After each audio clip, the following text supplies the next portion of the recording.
കുളിച്ചിട്ട് വന്ന് കഴിക്കാം. ഏഞ്ചലിന് ഇതാരാ വിളിക്കുന്നേ? ഹലോ. എങ്ങനെ നമ്പർ ശരിയാണോ എന്നറിയാൻ വിളിച്ചതാണെന്നോ? ആ, ശരിയായ നമ്പർ തന്നെ. ഓക്കെ, എന്നെ പിന്നെ വിളിക്കൂ. I will call you later. ഇവിടെ ആവശ്യമില്ലാത്ത ചില അവന്മാരിയിരിക്കുന്നു. ഓക്കെ. ഏഞ്ചൽ, ആരാ വിളിച്ചത്? Edwin, receptionist. ഇത്ര പെട്ടെന്ന് അതിനെ വിളിച്ചോ? ഇതപ്പ നമ്പർ കൊടുത്തു.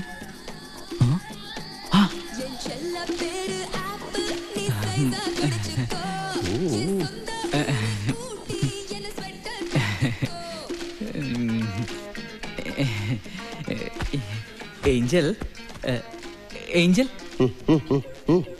അത് പിന്നെ ഇന്ന് രാത്രി ഈ 12 മണി കഴിഞ്ഞാൽ അടുത്ത ദിവസമല്ലേ? അതെ. നാളത്തെ വരം ഞാൻ അഡ്വാൻസ് ആയിട്ട് ചോദിച്ചോട്ടെ? എനിക്ക് മുമൈദ് ഖാനെ ഒന്ന് കൊണ്ടു തരുമോ? എടാ, ഇന്ത്യയിലുള്ള ഒരു മാലാഹമാരെ ഇതുവരെ മാമാപ്പട ചെയ്തിട്ടില്ല. Sorry sorry.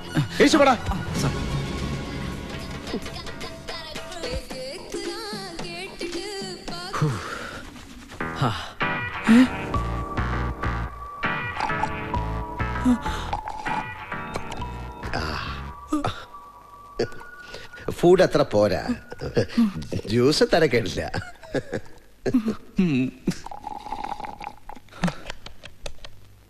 Hello, restaurant.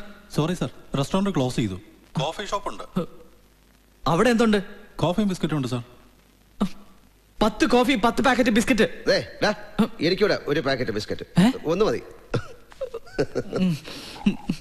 ഒരു പാക്കറ്റ് ബിസ്ക്കറ്റ്.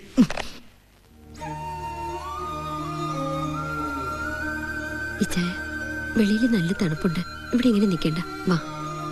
ഇങ്ങനെ പുറത്തേക്ക് നോക്കി നിൽക്കുമ്പോ ഒരാശ്വാസമുണ്ട്. അവന്റെ കാര്യം ആലോചിക്കുമ്പോ ഇപ്പോ എവിടെയാണോ എന്തോ. എവിടെയെങ്കിലും പോട്ടെ ചായ, അങ്ങനെ ഒരു മോനില്ലെന്ന് കരുതിയാ മതി. അതിനു വേണ്ടിയിട്ടല്ലല്ലോ മേരി ഇത്രയും കാലം നമ്മൾ അവനെ പോറ്റി വളർത്തിയത്.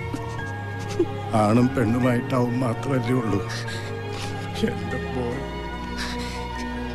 എന്താ ചെയ്ത്? ഡോക്ടർ പറഞ്ഞത് ഓർമ്മയുണ്ടല്ലോ. വന്നേ.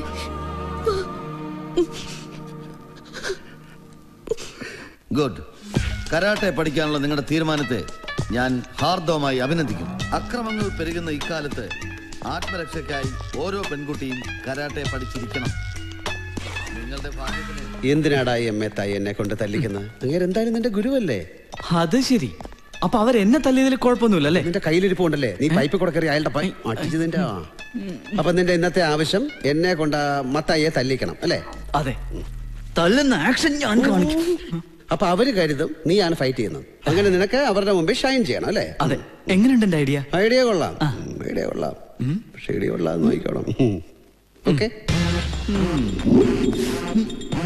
ഭാരതത്തിലെ തന്നെ ഒരു മികച്ച കരാട്ടെ മാസ്റ്റർ ആണല്ലോ ഈ എം എ തായി. മത്തായി, ഇതാരടാ എന്റെ ശരിക്കുള്ള പേര് വിളിച്ചത്? ഇവനോ? എന്താടാ അന്ന് കിട്ടിയൊന്നും പോരെ? കിട്ടിയത് തിരിച്ചു തരാനാടാ ഈ ഞാൻ വന്നത്. എങ്ങനെ? Hi girls.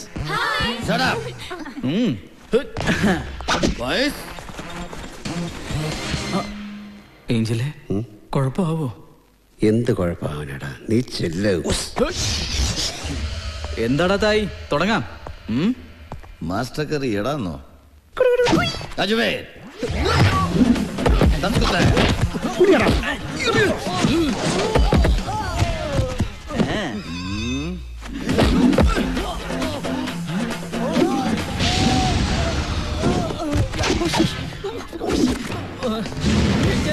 തുടങ്ങിക്കോടാ.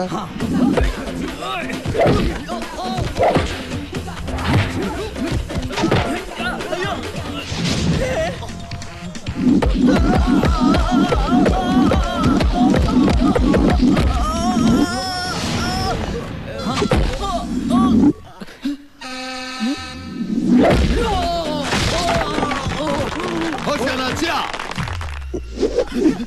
എന്തൊരു പൊക്കം. അയ്യോ.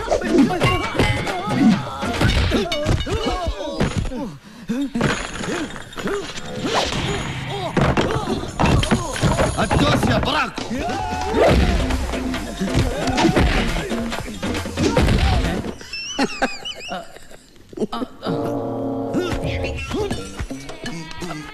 ആരടാ പറഞ്ഞത്?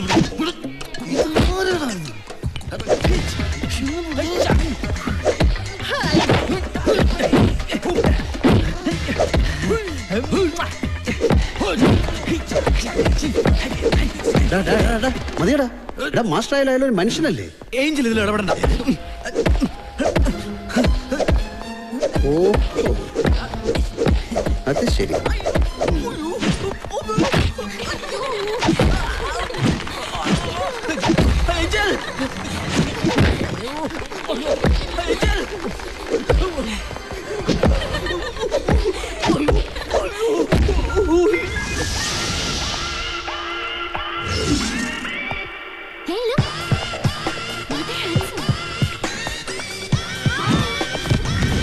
ഇതാര്?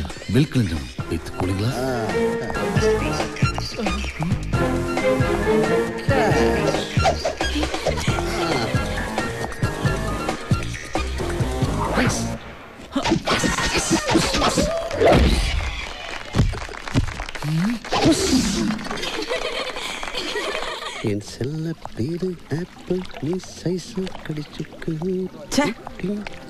എന്തോന്ന് ഛേ? ഏഞ്ചലിന് നാണമില്ല ഇമാതിരി ഡ്രസ്സൊക്കെ ഇട്ട് നടക്കാൻ? അതും ജാങ്കോ പിള്ളേരുടെ ഡ്രസ്സ്. രസം. എന്തോന്ന് രസം? ഏഞ്ചലിന് മറ്റേ ഡ്രസ്സുകളാ ചേരുക. ഏത്? ടിവിയിലെ മാലാഹമാരെ പോലെ വെള്ള പൈജാമയും ചുപ്പേ. അത് തന്നെ. മതി മതി, സത്യം പറയടാ. ഞാൻ ആ പെൺപിള്ളാരുടെ മുമ്പ് ഷൈൻ ചെയ്തതല്ലേ നിന്റെ പ്രശ്നം? അത് തന്നെ. എനിക്ക് ഷൈൻ ചെയ്യാനാ ഞാൻ ഏഞ്ചലിനോട് ആദർശനായിട്ട് ഫൈറ്റ് ചെയ്യാൻ പറഞ്ഞത്. എന്നിട്ടോ പെൺപിള്ളേരെ കണ്ടപ്പോ കവാത്ത് മറന്നു. പെൺവിഷയത്തില് മാലാഖമാരും കണക്കാ. ഫൈറ്റ് ഇതോടുകൂടി തീർന്നു. ഇനി ആഗ്രഹമായിട്ട് ഫൈറ്റ് വെക്കരുത്, പറഞ്ഞേക്കാൻ കിട്ടൂല. എന്താഗ്രഹം? കിട്ടിയിട്ടും കാര്യമൊന്നുമില്ല. ഇതിലും ഭേദം അന്ന് ആത്മഹത്യ ചെയ്യുന്നതായിരുന്നു. വാ, നിന്റെ വിചാരം എന്താടാ? ആത്മഹത്യ വലിയ സംഭവമാണെന്ന്? 100% ഭീരുക്കളാണ് ആത്മഹത്യ ചെയ്യുന്നത്. ഒരു വാതിൽ അടയുമ്പോ 100 വാതിലുകൾ വേറെ തുറക്കുന്നുണ്ട്. അടഞ്ഞ വാതിൽ നോക്കി സങ്കടപ്പെട്ടിരുന്ന തുറന്ന വാതിലുകൾ കാണില്ല. മനസ്സിലായോ? എവിടെ? നിനക്കൊക്കെ ആ സമയത്ത് ആത്മഹത്യ ചെയ്യാനും ബസ്സിൽ കയറി പെണ്ണുങ്ങളുടെ ചന്തിക്ക് തോണ്ടാനുമല്ലേ സമയം? എന്തൊക്കെ കാര്യത്തിലാടാ നീയൊക്കെ ആത്മഹത്യ ചെയ്യുന്നത്? അച്ഛനൊന്ന് അടിച്ച, അമ്മയൊന്ന് വഴക്ക് പറഞ്ഞ, പരീക്ഷയ്ക്ക് മാർക്ക് കുറഞ്ഞ, എന്തിനധികം TV ചാനൽ വേറൊരാളൊന്ന് മാറ്റിയ ഉടനെ ചെയ്യാൻ ആത്മഹത്യ. ഇട ദൈവം തന്ന ജീവൻ നശിപ്പിക്കാൻ വേറെ ആർക്കും അധികാരമില്ല. എന്ത് ദൈവം? 1-ാം നമ്പർ ക്രൂരനാങ്ങിയര്. പണ്ടൊക്കെ മെഴുകുതിരി കത്തിച്ച് എല്ലാ ദിവസവും മുട്ടിന്മേൽ പ്രാർത്ഥിക്കുമായിരുന്നു ഞാൻ. ഒരുപാട് കരഞ്ഞ് പ്രാർത്ഥിച്ചിട്ടുണ്ട്. ഒരു പ്രയോജനം ഉണ്ടായില്ല. അന്ന് ബൈ പറഞ്ഞതാ ഞാൻ.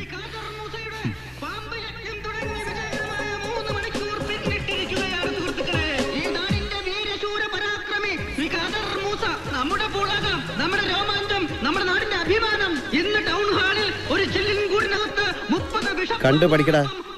തോക്കുന്നവനൊക്കെ ആത്മഹത്യ ചെയ്യാൻ ഒരുങ്ങാണെങ്കിൽ ഖാദർ മൂസ ആത്മഹത്യ റെക്കോർഡ് ഇട്ടാണ്. ഇപ്രാവശ്യം ഖാദർ മൂസൊക്കെ റെക്കോർഡ് ഇടുവോ? ബൈ.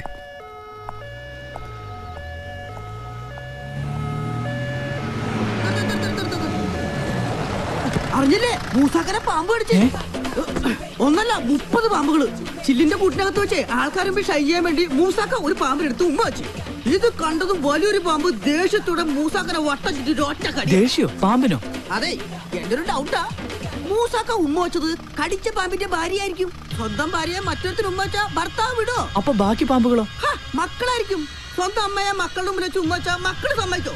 മൊത്തത്തിലൊരു ഫാമിലി അറ്റാക്ക് ആയിരുന്നു. അല്പം ധൃതിയുണ്ട്, വണ്ടി കത്തിച്ചുട്ടോ. മൂസാക്കനെ പാമ്പിനെ കഴിക്കണം. അല്ല ഡോക്ടറെ.